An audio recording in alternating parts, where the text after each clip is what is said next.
Hi friends, ಹೇಗಿದ್ದೀರ ಎಲ್ಲರೂ? ನಾನಿವತ್ತು ಗೋಧಿ ಚಪಾತಿ ಮಾಡ್ತಿದ್ದೀನಿ. ಗೋಧಿ ತೆಕ್ಕೊಂಡಿದ್ದೀನಿ.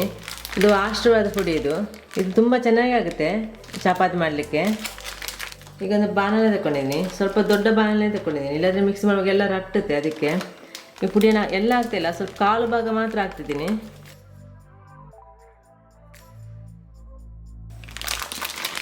ಕಾಲು ಭಾಗ ಮಾತ್ರ ಹಾಕಿದ್ದೀನಿ.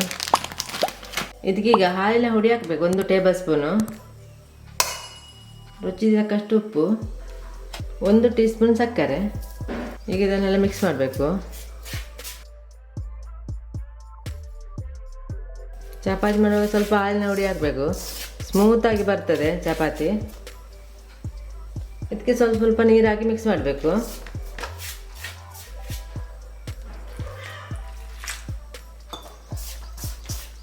ಚಪಾತಿ ಆದಷ್ಟು ಮಿಕ್ಸ್ ಮಾಡಿದರೆ ಆಯಿತು. ಈಗ ಇಟ್ಟು ಚೆನ್ನಾಗಿ ಮಿಕ್ಸ್ ಆಗಿದೆ.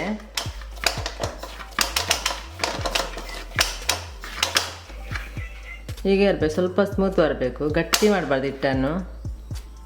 ಇದನ್ನೀಗ ಸಣ್ಣ ಸಣ್ಣ ಉಂಡೆ ಮಾಡಬೇಕು.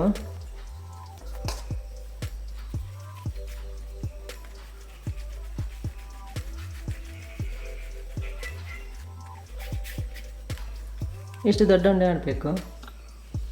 ಈಗ ಉಂಡೆ ಎಲ್ಲ ಮಾಡಿ ಆಗಿದೆ. ಈಗ ಚಪಾತಿ ಮನೆ ಅಂತ ತಗೊಂಡಿದ್ದೇನೆ. ಸ್ವಲ್ಪ ಗೋಧಿ ಹುಡಿ ಹಾಕಬೇಕು.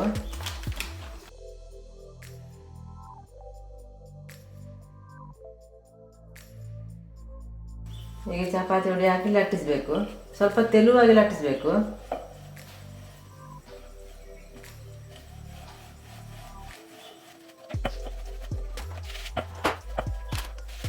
ಈಗ ಲಟ್ಟಿಸಿ ಆಯಿತು. ಸ್ವಲ್ಪ ತೆಳು ಲಟ್ಟಿಸಬೇಕು. ತೆಳುವಾಗಿದೆ. ಇದೇ ರೀತಿ ಎಲ್ಲವನ್ನು ಚಪಾತಿ ಲಟ್ಟಿಸಬೇಕು. ಈಗ ಒಂದು ತವ ಇಟ್ಟಿದ್ದೇನೆ. ಚಪಾತಿ ಎಲ್ಲ ಮಾಡಿ ಆಯಿತು. ಈಗ ತವ ಬಿಸಿ ಆಗಿದೆ. ಈ ಚಪಾತಿನಿಗೆ ಹಾಕಬೇಕು. ಮೀಡಿಯಮ್ ಬೆಂಕಿ ಇಟ್ಟು ಫ್ರೈ ಮಾಡಬೇಕು.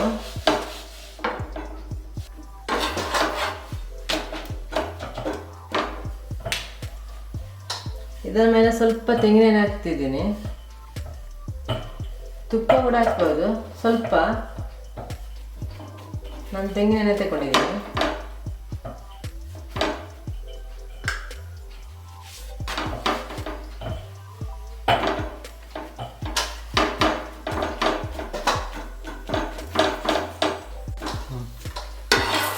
ಈಗ 2 ಸೈಡ್ ಮಗುಚಿ ಫ್ರೈ ಮಾಡಬೇಕು, ಆಚೆ ಈಚೆ.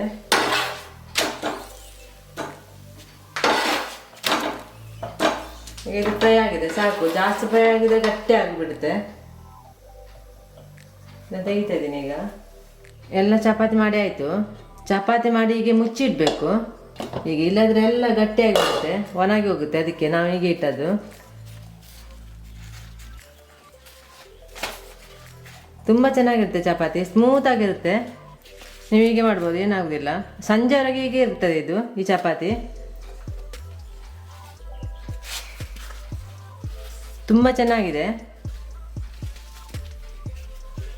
ಕೆಲವರು ಚಪಾತಿ ಮಾಡಿದ್ರೆ ಗಟ್ಟಿ ಗಟ್ಟಿ ಇರುತ್ತೆ, ಅದು ಬಿಡಿಸಿಟ್ಟೆಲ್ಲ ಗಟ್ಟಿ ಆಗೋದು. ಈಗ ಮುಚ್ಚಿಡಬೇಕು. ನೀವು ಸಹ ಟ್ರೈ ಮಾಡಿ.